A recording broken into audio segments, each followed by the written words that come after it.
Salut les amis, j'espère que vous vous portez bien. La vidéo précédente s'agissait d'une introduction au régime triphasé.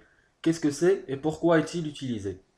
Aujourd'hui, nous expliquerons un ensemble des notions qui sont très importantes dont nous avons toujours entendu parler. On entend souvent parler d'un système triphasé équilibré ou déséquilibré, un système triphasé direct ou inverse. Donc, le système est-il équilibré ou déséquilibré? Soit disons qu'on a la distribution triphasée suivante qui comporte 4 fils, 3 conducteurs de phase et un conducteur de neutre comme vous voyez, avec 3 tensions simples délivrées par le réseau V1 et V2 et V3. Pourquoi simple? Tout simplement parce qu'ils sont mesurés entre chacune des phases et le neutre. Ce système est dit équilibré si les trois grandeurs, comme vous voyez ici, fonction sinusoïdale du temps, ont la même amplitude. Vous voyez ici que A1 est égal à A2 est égal à A3 est égal à A. Et elles doivent aussi avoir la même pulsation, la même fréquence. Voilà, ce système vérifie une autre chose qui est très importante, c'est que à chaque instant, la somme des tensions instantanées est nulle. À un temps bien déterminé, on trouve que V1 de t plus V de t plus V3 de t est égal à 0. Dans le cas contraire, le système est dit déséquilibré et que la somme des tensions instantanées n'est pas nulle.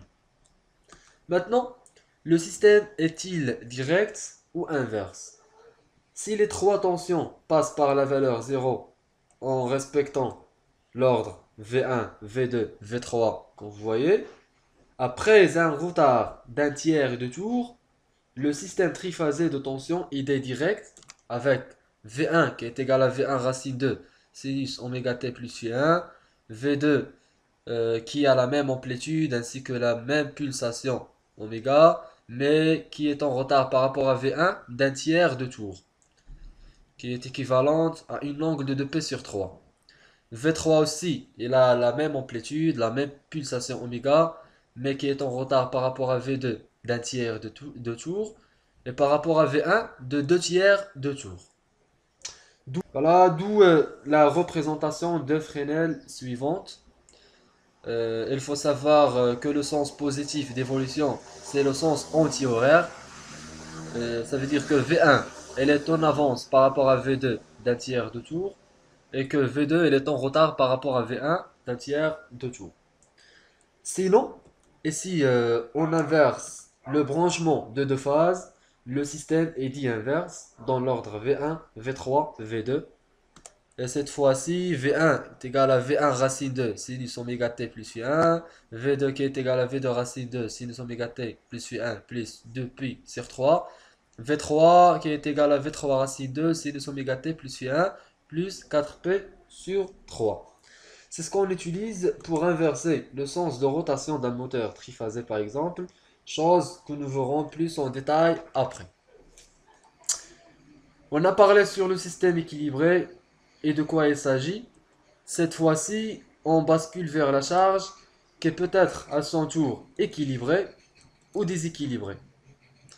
Dans une charge équilibrée, on a toujours un courant qui est identique circulant dans chacune des trois phases, comme c'est le cas d'un moteur triphasé. Dans ce cas, en faisant la somme vectorielle des trois courants instantanés circulant dans chacune des phases, on trouve que la somme est nulle. C'est pourquoi on n'utilise pas un neutre. Voilà, le conducteur de neutre, cette fois-ci, est utilisé lorsque la charge est déséquilibrée et qu'elle ne consomme pas un courant identique sur chacune des phases. D'où la nécessité du neutre permettant l'évacuation du courant résiduel produit, si l'on peut dire. Pourquoi? Tout simplement pour maintenir la tension nominale de distribution sur chacune des trois branches de la charge et éviter les surtensions qui peuvent endommager la charge.